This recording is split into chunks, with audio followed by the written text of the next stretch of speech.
আজকের এই ছায়া সংসদের মাননীয় সদস্য আবু রায়হানকে তার বক্তব্য প্রদান করবার জন্য।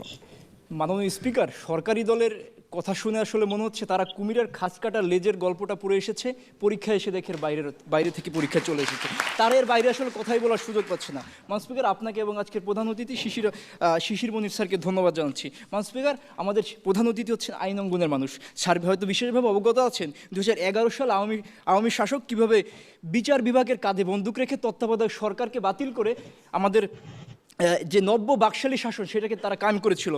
মান স্পিকার, শিক্ষাবিদ সলিমুল্লাহ স্যার এটাকে বলেছেন যে এটা আওয়ামী লীগের একটা সাংবিধানিক গর্ভপাত ছিল, এই যে তত্ত্বাবধায়ক সরকারটাকে বাতিল করা। মান স্পিকার, যেটাকে পুঁজি করে আসলে আওয়ামী সরকার ক্ষমতায় টিকেছিল, যেটাকে পুঁজি করে তারা নিশিরাতের নির্বাচন করেছিল, লাইলাতুল কদরের তারা নির্বাচন করেছিল। মান স্পিকার, এইটা ছিল আসলে আওয়ামী লীগের ক্ষমতায় টিকে থাকার প্রধান ব্রহ্মাস্ত্র। মান স্পিকার, এবং এই কথাটাই আমরা বারবার বলার চেষ্টা করছি এই সংসদে। মান স্পিকার, সরকারি দল আসলে আর কি আজকে কী বলার চেষ্টা করছে দেখুন। তারা বলছে ভূ রাজনীতির যে খেলায় সেটাকেও তারা জঙ্গি তকমা দিচ্ছে, ভারতের যে সমর্থনের ইস্যু এটাকেও তারা জঙ্গি তকমা দিচ্ছে, পশ্চিমা বিশ্বের যে অনুকম্পা সে অনুকম্পাকেও তারা আসলে জঙ্গি তকমা দিচ্ছে। তারা বোধ করি আসলে জঙ্গি তকমার একটা চশমা আসলে এখানে পড়ে এসেছে, এটার বাইরে আসলে তারা কিছু বলতে পারছে না। মান স্পিকার, তা না হলে ইন্টারন্যাশনাল ডেমোক্রেসি যেখানে বলছে আওয়ামী লীগ যে এই দীর্ঘমেয়াদী ক্ষমতায় টিকে ছিল, এই টিকে থাকার অন্যতম প্রধান একটা হাতিয়ার হচ্ছে মুক্তিযুদ্ধের চেতনা। মান স্পিকার, যেটাকে তারা তাদের নিজেদের বাপের সম্পত্তি বলে মনে করতো, নিজেদের একান্ত অর্জন করে বলে তারা মনে করতো। মান স্পিকার, এই চেতনাকে মূলত কাজে লাগিয়ে আওয়ামী লীগ তাদের ক্ষমতাকে দীর্ঘায়িত করছে। মান স্পিকার, আমাদের সরকারি দল এই যে যুক্তিগুলো দিয়েছে, এই যে যুক্তিটা এর সাথে সাংঘর্ষিক এবং তাদের যে যুক্তিগুলো অন্তঃসার শূন্য, সেটা কিন্তু তাহলে প্রমাণ হয়ে গেল। মান স্পিকার, তাহলে আমরা আসলে কি বলার চেষ্টা করছি সেটা দেখি। মান স্পিকার, আওয়ামী দানবরা শুধুমাত্র জঙ্গি তকমা দিয়ে ক্ষমতায় টিকে থাকে নাই, মুক্তিযুদ্ধের বিকৃতি চেতনা, বিচার বিভাগ, নির্বাচন কমিশন, আমলা পুলিশ, ব্যবসায়ী সহদা, সংখ্যালঘু গেম এবং মুজিববাদী চেতনাকে কাজে লাগিয়ে উন্নয়নের গল্পে ভর করে মান স্পিকার তারা টিকে ছিল।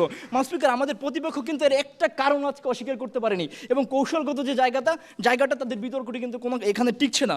মান স্পিকার, এবার আসি যে মুজিববাদী চেতনার দিকে, যে মুজিববাদী চেতনার দোকান খুলে কাউরা কোকিলের বেশে বাংলাদেশের ক্ষমতায় টিকে ছিল।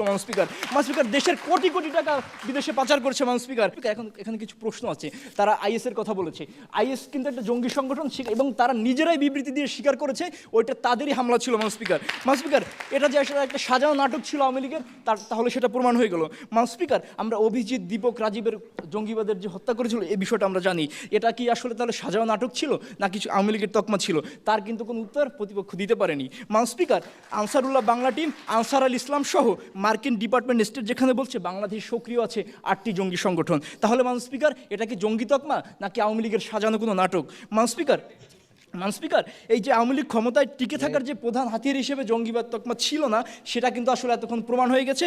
মুক্তিযুদ্ধের চেতনা, এই মুক্তিযুদ্ধের চেতনাকে বিকিয়ে এবং আমাদের দেখানো কারণগুলো বিকিয়ে তারা ক্ষমতায় টিকে ছিল, সেটা আসলে প্রমাণ করে দিয়ে গেছে। মান স্পিকার, আওয়ামী লীগ ক্ষমতায় টিকে ছিল, দেখেন যে আওয়ামী লীগ, আমরাও বলছি যে আওয়ামী লীগ ক্ষমতায় টিকে থাকে, জঙ্গিবাদ তারা মঞ্চস্থ করার চেষ্টা করেছে, কিন্তু ক্ষমতায় টিকে থাকার জন্য শুধুমাত্র প্রধান হাতিয়ার হিসেবে এই যে জঙ্গিবাদকে ব্যবহার করার যে ছেলে খেলা, এটা আসলে আওয়ামী লীগ কখনোই করেনি। মান স্পিকার, আওয়ামী লীগের এই যে অন্যায় অত্যাচারের চিত্র, এই যে ভয়াবহতার চিত্র, সেটি আমাদের এই সংসদের মাধ্যমে দেশবাসীকে জানাতে হবে।